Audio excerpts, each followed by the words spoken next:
the day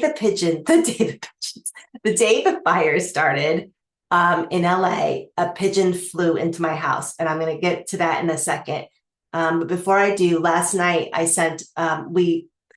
led a prayer ceremony, a circle, like a fire ceremony circle. Oh, I can't talk today. I led a prayer ceremony for rain on Zoom. About, I don't know, maybe 28 people showed up, and we prayed for the rain to hit LA and the Southwest too, here in Arizona, because we are at risk for fires as well, because it has been bone dry this winter. This is supposed to be our rainy season. Same with LA, not a freaking drop. So please pray for rain. Pray, because the rain will change the game. A lot. So anyway, my heart goes out to everyone affected, and still the people that are rebuilding in North Carolina and in Florida.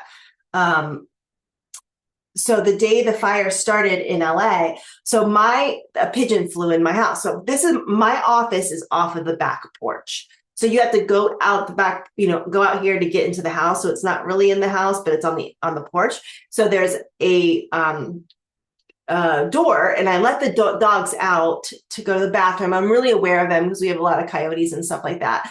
But I kind of spaced out and forgot about them, to be honest. I'm aware, but then in that moment I forgot. But I think they were inside. Actually, we were inside when the pigeon came in. Maybe I just forgot to shut the door. But this pigeon flew in through the porch, and then the back door of the house is open. It's open now because I like the fresh air, like to bring in. And this pigeon came in. I was like, what the hell? And my little Chiweenie dog is freaking out. What I think was happening was that a hawk was chasing it.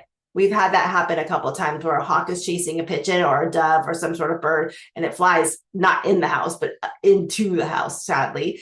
So this pigeon came in, and I was like, oh my God. And it wasn't even scared at all. It was like, it got a little stunned, because I think it hit it didn't think it hit the window. It hit the window a little bit, but it was fine. It was on the ground walking around. And Stella, my dog, I was like, don't you get the pigeon. I locked her up. Then the pigeon flew to the countertop in the kitchen, hid behind the coffee maker. I tried to get a broom and just kind of to get it out, but it didn't work. And it went up and sat on top of the stove, like on the countertops. I'm telling you, this pigeon, I've had birds in the house, I think one other time, maybe one or two other times. It's so rare, or been somewhere where there's a bird in the house, and the bird's flipping out like the whole time, like, get me the F out of here, scared. Not this pigeon. This pigeon was chill. This pigeon was like, I'm hanging out here. You're like, what are you going to do about it? And it was so quiet. And I had to go and teach a class at that time. So I was like, shit, what am I going to do? So I called the wonderful person who is building our new porch, and it's so beautiful. And I said, are you coming today? Because if you are, can you get this pigeon out of my house, our house? A couple hours later, he got the pigeon out, and he was able to pick the pigeon up and stroke the pigeon's head. And the pigeon was so chill. And then he let the pigeon go. The pigeon flew, and then it hung out in our yard for 2 days. It did not leave. It was like, I'm here. I'm not going anywhere. It was beautiful. Like so here's why I wanted to share this with you. As soon as I stopped being a freak about it, like, oh my God, there's a pigeon in the house, poop everywhere. As soon as I just settled in, tuned into the pigeon and relaxed, I was like, the pigeon was bringing a message. And now the pigeon is one of my guides. Like, it was here to bring a message. And it was the day of the fires. And it was, pigeons are doves equal peace. And pigeons are messengers. And now the way this pigeon described himself to me as I was tuning into him is like a messenger to God. And this was so beautiful, because I was like, well, what's your message? What are you bringing? And he said, God sees this, talking to me. God sees you. God sees all of the hard work you're doing, Beth. And don't like you think no one's looking, or you think no one's watching. And I don't really think about whether I'm doing my work and helping people as people are watching, but I'm sitting here by myself all day, serving people. It's not like people are going, way to go, Beth. That was awesome. Good job. I get feedback when people feel better, or people feel empowered and enjoy the classes and things like that. That's huge for me, but it's not like someone's rah-ing me. I have to rah myself. Every day I have to rah myself. So he was like, God's watching you. God sees you. God sees how hard you're working. God knows your heart. God knows your heart. And like, to not ever worry about it. Like, you need to, like, basically telling me I don't need to worry about anything. Like, I've got everything I need. God is going to take care of me.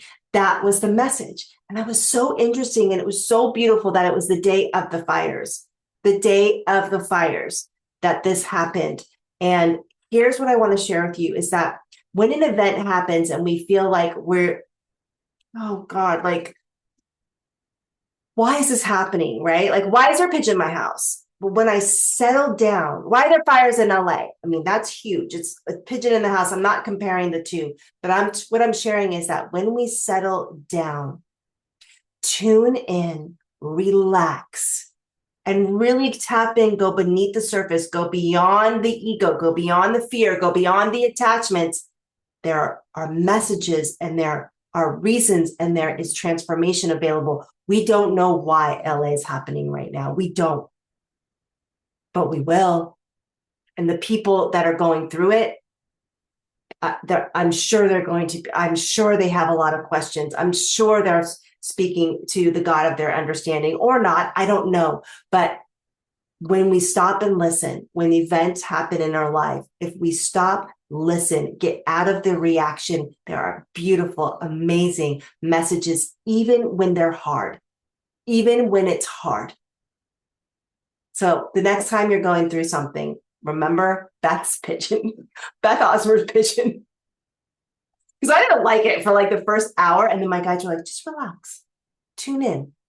You have a being in your house. Okay, I did. And he's like a pet now. He was here for 2 days. I think he comes back here and there because I saw pigeons yesterday. But now he's with me. So the next time you're going through something, even when it's hard, stop, move out of reactivity and drop into what is the message here? What is the lesson here? What is the transformation here for me? Because there's always something. Always, and forever. Oh, and P.S. I posted this like silly face thing on Facebook where it looked like it was like a filter for Halloween where it looked like I had gotten in a fight, the bloody nose and a scratch. I never do stuff like that. I'm just not dramatic like that. But it's funny. And I was like, oh, I found a pigeon. And I put it in the Facebook story. That story got so much reaction, more clicks than anything I've ever, more watches, more clicks. I think few people thought it was real. Some people were like, don't ever do that again. It freaked people out. And I was like, it's a kind of a joke, but I guess it wasn't a very good joke. Well, I thought it was funny. Something, a pattern interrupt from the daily spiritual life of Elizabeth Clare Osmer.